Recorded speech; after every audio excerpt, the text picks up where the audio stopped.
नवमी तिथि मधु मास पुनीता नवमी तिथि मधु मास पुनीता शुक्ल पक्ष अभिजित हरि प्रीता शुक्ल पक्ष अभिजित हरि प्रीता।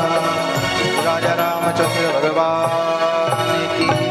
महाराज वह सुंदर पावन महाराज समय आया, नवमी तिथि शुक्ल पक्ष चैत्र का महीना आया, प्रिय अभिजित मुहूर्त आया और ठीक मध्याह्न के 12 बजे राजा दशरथ के घर में प्रभु राजा रामचंद्र जी प्राकट्य हुए हैं। बोलो राजा रामचंद्र भगवान की।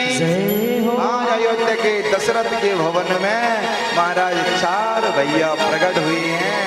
एकदम प्रसन्नता से महाराज पूरी जनता, पूरे नगर, पूरा गांव झूम उठा।